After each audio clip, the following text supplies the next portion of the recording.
A Guerra Fria foi muito mais do que políticas de confronto e declarações bombásticas. Na verdade, foi um campo de batalha secreto, onde a espionagem era a regra e as agências de inteligência lutavam uma guerra invisível.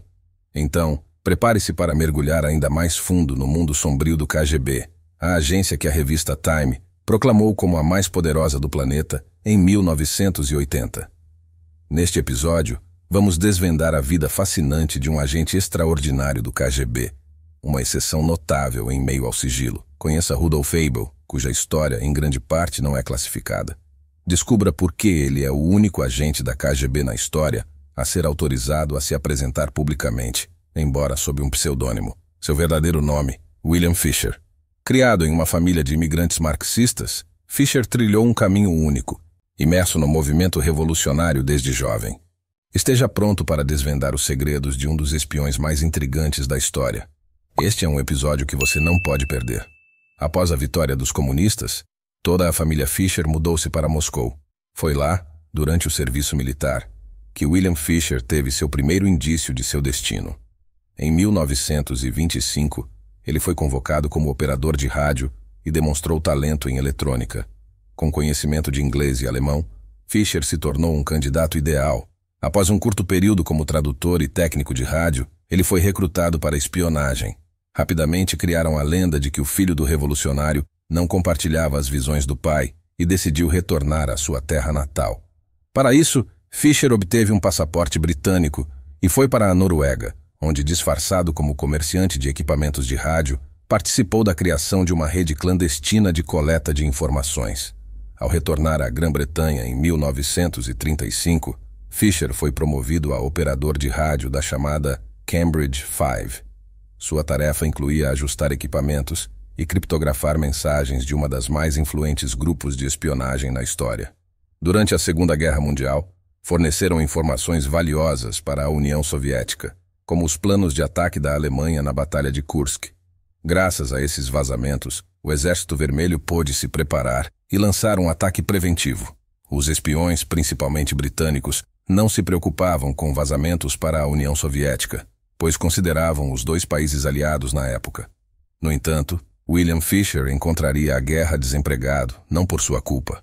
Ele participou do convencimento do brilhante cientista Peter K., que Stalin pessoalmente queria de volta à União Soviética.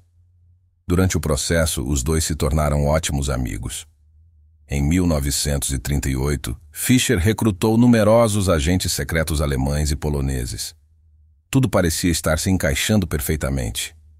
Então, em 1939, devido ao seu patriotismo e profissionalismo, Fisher entrou em conflito com seu superior direto na Grã-Bretanha, Alexander Orlov, apelidado de O Sueco. Ao contrário de William, Orlov não era tão confiável e acabou fugindo para os Estados Unidos, ameaçando revelar toda a agência que conhecia. Isso levou a uma limpeza nas fileiras dos agentes soviéticos, que teoricamente poderiam estar em perigo. No final dos anos 30, os purges foram tão amplos que simplesmente sobreviver era considerado sorte. A guerra trouxe de volta os espiões à tona, e William treinou sabotadores e operadores de rádio. Em 1942, ele se tornou uma figura-chave na Operação Monastério, na qual convenceu a Alemanha a homenagear uma suposta organização subterrânea chamada Trono, que supostamente planejava derrubar o governo soviético e, por analogia à Primeira Guerra Mundial, desejava fazer uma paz separada. Fisher treinou Alexander Yanov, um espião duplo que conseguiu introduzir com sucesso a ideia do trono na Alemanha. Em 1944, Fisher se juntou à operação ele mesmo. Ele forneceu aos alemães informações de que uma unidade estava encurralada nas florestas da Bielorrússia e precisava de ajuda, levando a Alemanha a enviar ajuda humanitária e pequenos grupos de sabotadores para lá. Fisher apareceu como um oficial alemão, fazendo com que eles se rendessem. No geral, William Fisher se mostrou um especialista incrível para os envolvidos. E imediatamente após o fim da guerra, ele foi preparado para ser enviado para os Estados Unidos. Apesar de muitas operações geniais, foi sua designação para a América que se tornou o ponto alto de Fisher. Ele era um engenheiro chamado Andrew Kay para os penhascos, um artista chamado Emil Goldfuss, ou simplesmente um espião misterioso chamado Mark, mas a essência permanecia a mesma. Através de Fisher, toneladas de dados sobre movimentos militares, economia e testes de armas dos Estados Unidos foram passados. No entanto, o principal objetivo era o projeto atômico. William foi a peça-chave no recrutamento de cientistas que duvidavam da necessidade da monopolização nuclear dos Estados Unidos. Por exemplo, Fisher supervisionou Theodore Hall, um dos cientistas de Los Alamos, com quem ele se encontrou pessoalmente. Rumores dizem que foi através de Hall que a União Soviética obteve os desenhos completos da bomba atômica Fat Man, lançada em Nagasaki.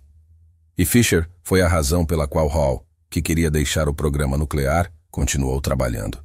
Além disso, William criou uma rede de sabotadores nos Estados Unidos que deveriam atacar a infraestrutura crítica em caso de guerra.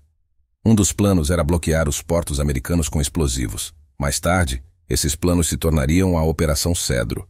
Recrutados como sabotadores capazes de destruir represas-chave, como a Angry Horse e a Flathead, o que deixaria Nova York sem eletricidade, paralelamente, também sabotavam os dutos de petróleo e gás entre os Estados Unidos e o Canadá, o que levaria a uma crise energética no continente.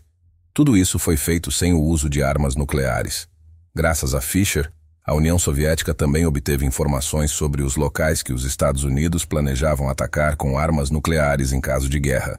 Em resumo, o trabalho de William era tão produtivo que já em 1949 ele foi condecorado com a Ordem da Bandeira Vermelha, e no serviço de inteligência ele era tão valorizado que atendiam a todos os seus caprichos. Ironicamente, um deles acabou por prejudicá-lo em 1952, quando enviaram Raina Hirani, um assistente de rádio, para ajudá-lo. Ele acabou sendo um bêbado e uma pessoa muito pouco confiável, o que ia contra os métodos sutis de trabalho de William. Por exemplo, Fisher gostava de enviar filmes fotográficos em moedas comuns. Era feito um molde exato, mas oco por dentro. Ele era aberto pelo KGB com uma agulha, enfiando-a em um orifício especial. Os russos também usavam moedas semelhantes, mas na maioria das vezes as moedas eram abertas por pressão. Diante da atenção indesejada, Fisher e o KGB decidiram eliminar Hirani. No entanto, ele cheirou encrenca e desertou para os Estados Unidos, entregando William com todas as suas entranhas. Parte dessas entranhas era uma quantidade limitada, a hierarquia no KGB era rígida, e é claro que todos os detalhes do trabalho de Fisher eram desconhecidos por Ray.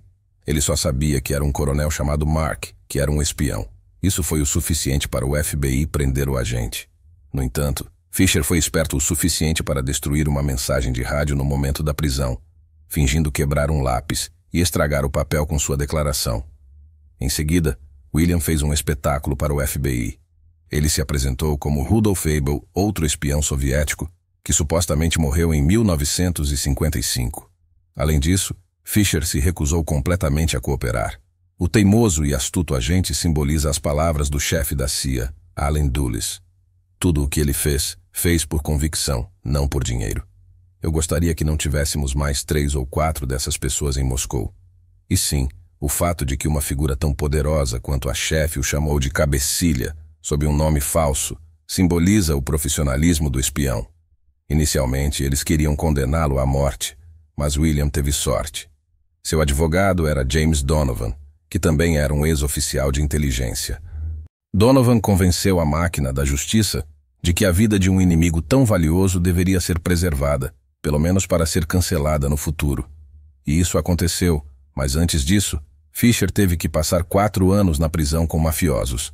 Acreditava-se que as duras condições e os companheiros de cela subornados fariam Fisher falar, mas, surpreendentemente, ele se deu bem ali e rapidamente ganhou o respeito da máfia por sua educação e conhecimento das sombras da sociedade. Eventualmente, havia uma fila para fazer perguntas sobre lavagem de dinheiro, ensino de idiomas e ciências aplicadas a ele. Fisher também era conhecido por pintar, e por rumores, um retrato de Kennedy pendurou no escritório do presidente por muito tempo. Como ato final, Fisher também transmitiu todos os detalhes de sua detenção e recusa em cooperar com os americanos para a União Soviética, através de correspondência pessoal com sua família. A FBI não conseguiu decifrar a mensagem. Em última análise, tudo aconteceu como o advogado previra. Em 1960, perto de Sverdlovsk, um avião espião americano U-2, pilotado por Francis Powers, foi abatido.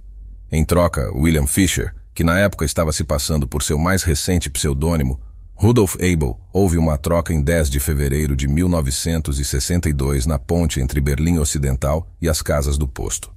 Mais tarde, isso se tornaria um local clássico de troca de espiões e ganharia o apelido de Ponte dos Espiões. Daí o título do premiado filme de Steven Spielberg, de 2015, no qual Mark Rylance interpretou William Fisher, além de ganhar um Oscar nos Estados Unidos. A figura do espião se tornou cultuada, frequentemente citada como um inimigo que é impossível não respeitar. No entanto, na União Soviética, sob o mesmo pseudônimo de Rudolf Abel, Fisher continuou seu trabalho no KGB, principalmente ensinando jovens espiões. A viralidade de sua história levou à permissão para Fisher dar entrevistas e falar sobre o trabalho de inteligência dentro de limites razoáveis. Tudo isso contribuiu para a autoridade poderosa do KGB. Por isso, William é frequentemente chamado um dos espiões mais bem-sucedidos da história. Até aqui chegamos, mas este vídeo é apenas o começo de uma pequena série sobre o KGB. Não se esqueça de ativar as notificações e deixar o seu like para não perder nenhum episódio.